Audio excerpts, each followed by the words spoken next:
अस्सलाम वालेकुम नाज़रीन कराम, मैं हूं आपका होस्ट अयाज अहमद। नाज़रीन कराम, आपको याद होगा कि हमारे बुजुर्ग बचपन के अंदर हमें बहुत सी कहानियां सुनाया करते थे और हर कहानी सुनाने के बाद बताते थे कि इस कहानी से हमें यह सबक मिलता है। एक कहानी हुआ करती थी जिसका अनुमान था कि मैं तो कंबल को छोड़ना चाहता हूं, लेकिन कंबल अब मेरी जान नहीं छोड़ रहा। यानी कि मैंने तो हाथ जोड़े हुए हैं, मैं माफी मांग रहा हूं, मिन्नत तरले के ऊपर हूं, लेकिन आगे से मुझे माफी नहीं मिल रही। कहानी कुछ इस तरीके से है कि एक देहात के सामने से एक सैलाबी रेला गुजर रहा था। आपको पता है कि जब सैलाब आता है तो वो हर चीज को बहा कर ले जाता है। सैलाबी रेला गुजर रहा था और गांव के देहात के बहुत से लोग खड़े होकर उस सैलाबी रेले को देख रहे थे और उस सैलाबी रेले के अंदर बहुत सी चीजें भी बहकर साथ आ रही थी। एक शख्स ने देखा कि रेले के अंदर एक कंबल आ रहा है। उसने अपने साथियों को कहा कि मुझे कंबल की जरूरत है, मैं अब जाने लगा हूं, छलांग लगाने लगा हूं सैलाबी रेले के अंदर और इस कंबल को पकड़ूंगा और बाद में इसको इस्तेमाल करूंगा।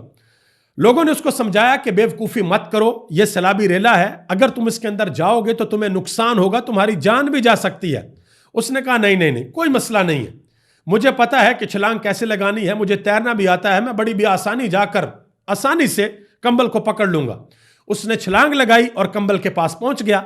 जैसे ही वो कंबल के पास पहुंचा तो उसको एहसास हुआ कि यह चीज जिसको मैं कंबल समझ रहा था यह कंबल नहीं है, यह कोई और चीज है।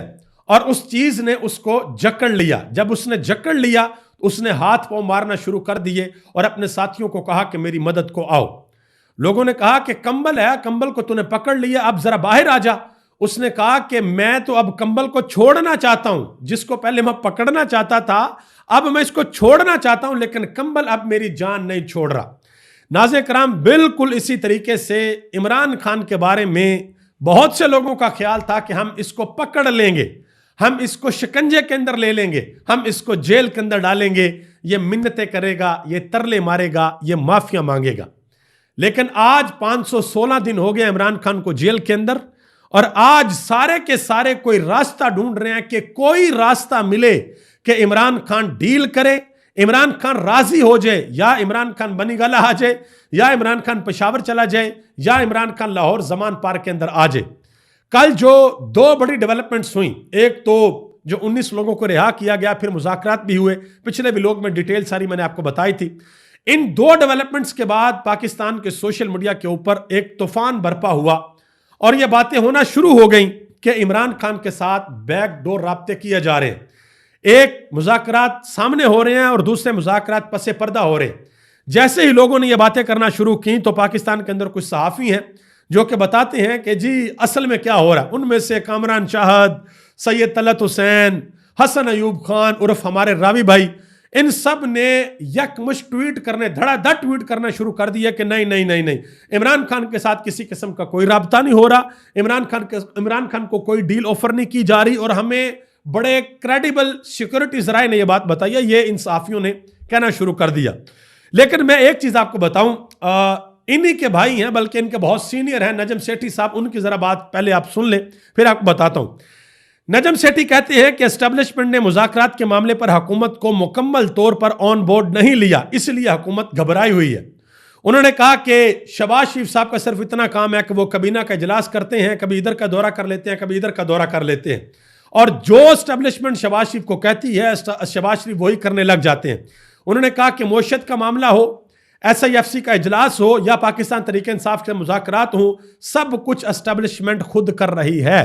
तो ये जो हमारे साफी कह रहे हैं ना कि जी नहीं नहीं सब कुछ हुकूमत ही कर रही है, तो ये जरा नजम सेठी से भी राब्ता कर ले, आपके सीनियर बंदे हैं, वो आपको बता देंगे। इसी तरह एक बात हबीब अकरम ने भी की है। उन्होंने कहा कि मुज़ाकरात दो जगह पर चल रहे हैं, एक हुकूमत के साथ और एक खुफिया तौर पर। अगर जुडिशल कमीशन बन गया तो एस्टेब्लिशमेंट मुल्ज़म के तौर पर कटहरे के अंदर आ जाएगी, इसीलिए जुडिशल कमीशन नहीं बनेगा। हुकूमत 4 साल पूरे करना चाहती है, आलमी दबाव भी है, अब देखते हैं कि कौन कितना कंप्रोमाइज करता है, कौन कितना हिस्सा लेता है। पाकिस्तान तरीके इंसाफ क्या लेने में कामयाब होती है और हुकूमत क्या बचाने में कामयाब होती है। हबीब अकरम ने एक और बड़ी अहम बात की। उन्होंने कहा कि नवाज शरीफ के पास एक मास्टर स्ट्रोक मौजूद था, उनके पास आया था, और मौका हर किसी को कभी ना कभी जरूर मिलता है कि वो अपनी इज्जत बचा ले, वो अपना नाम बना ले, वो लोगों के दिलों के अंदर घर कर जाए, लेकिन हर कोई उस मौके का फायदा नहीं उठाता।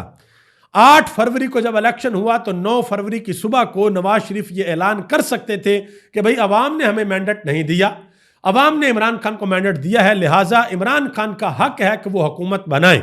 लेकिन वहां पर मामला भाई कुछ और थे। वहां पर भाई को वजीर आजम बना दिया, बेटी को वजीर आला बना दिया, और उसके बाद फिर असूली तौर पर वो लीडर कहीं पर भी हमें नजर नहीं आए।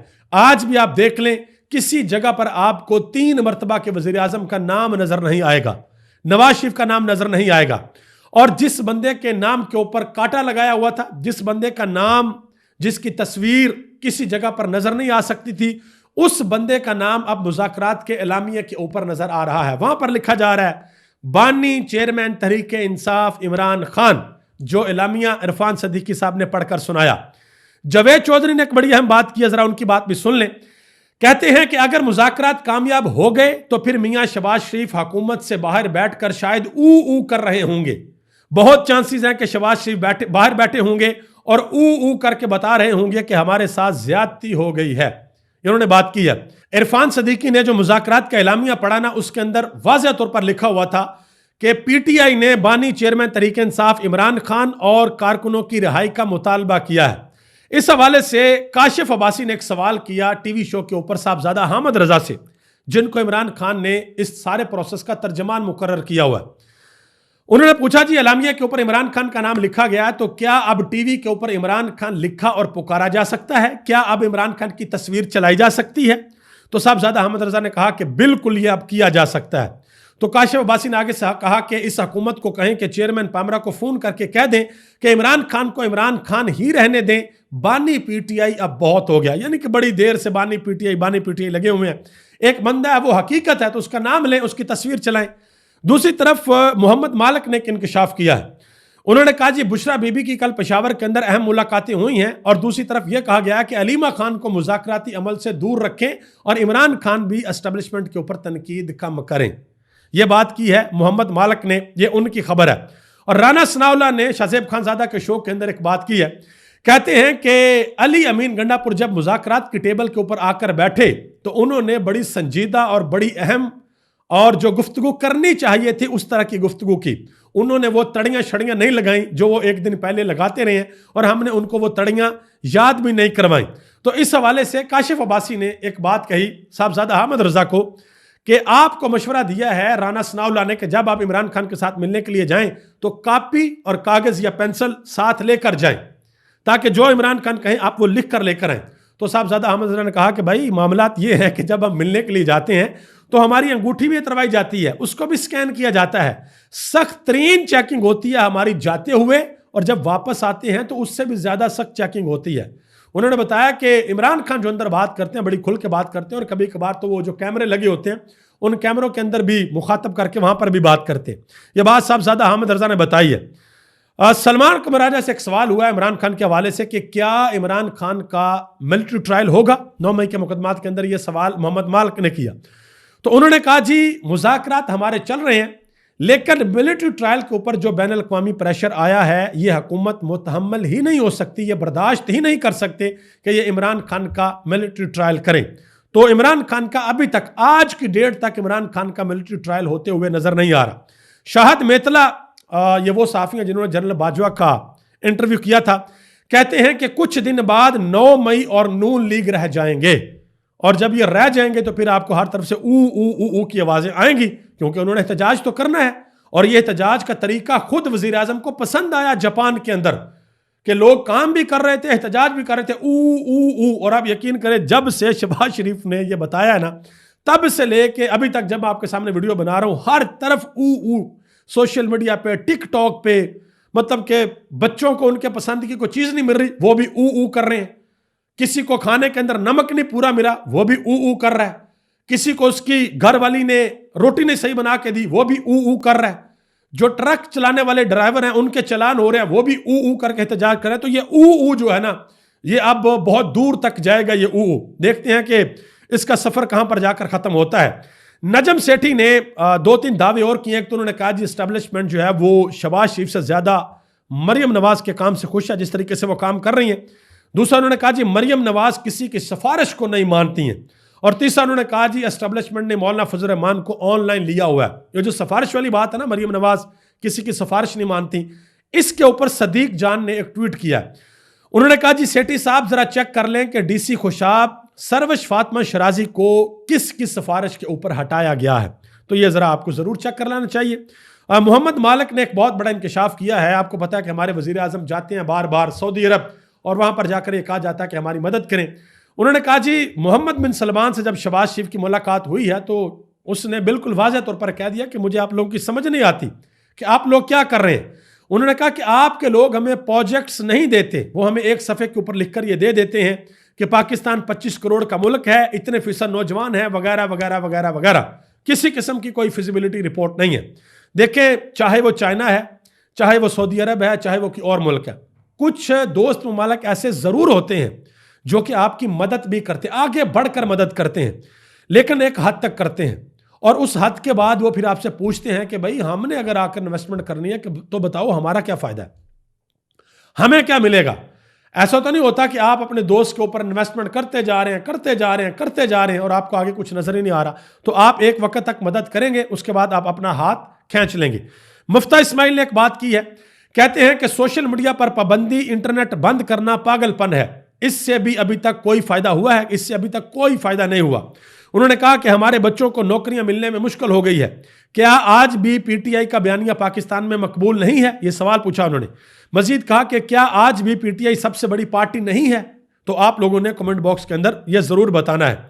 राना सनाउल्लाह ने एक बात की है, मैंने आपको पिछले व्लॉग के अंदर बताया था कि आने वाले दिनों में आपको वो चूचू का मुरब्बा क्या कहते हैं, तो उसको हम नूरा कुश्ती, वो बढ़ती हुई नजर आएगी नूरा कुश्ती भाई। तो आज की वीडियो के अंदर भी नूरा कुश्ती का एक पार्ट है। मेरा ख्याल है कि हर व्लॉग के अंदर नूरा कुश्ती का पार्ट जरूर हुआ करेगा। वो बिलावल ने और पाकिस्तान पीपल्स पार्टी के लोगों ने तनकीद की इंटरनेट की स्पीड के हवाले से, तो राना सनाउल्लाह ने जवाब दिया। उन्होंने कहा कि इंटरनेट सुस्त होने में हुकूमत का अमल दखल है तो पीपल्स पार्टी भी उसकी जिम्मेदार है, अलहदा नहीं हो सकती।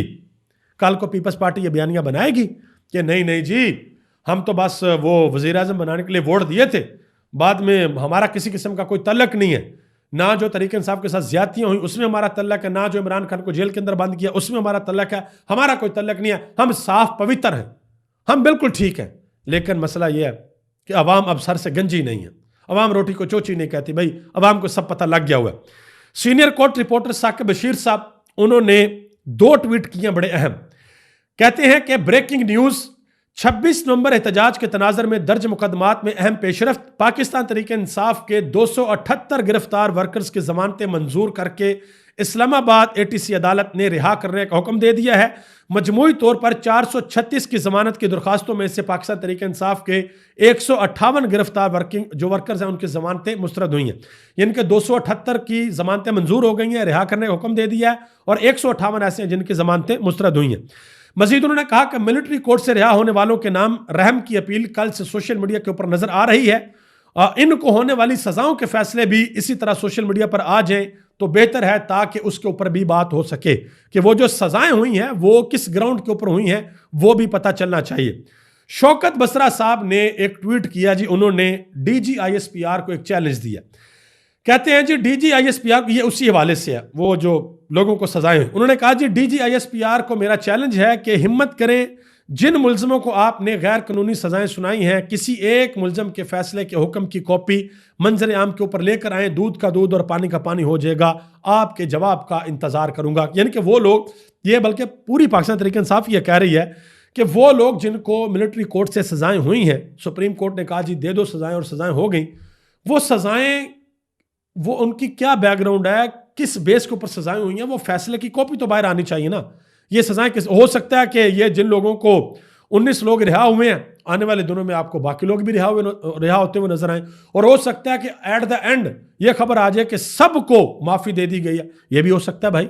तो कुछ भी हो सकता है, आप लोग इसके लिए तैयार रहें। ज़रताज गुल वजीर ने हामिद मीर के शो के अंदर एक बात की है, कहती हैं कि शफीक लुंग शहीद की कब्र के ऊपर सानहा डी चौक लिखा हुआ है और पाकिस्तान तरीके इंसाफ का झंडा भी लगा हुआ है।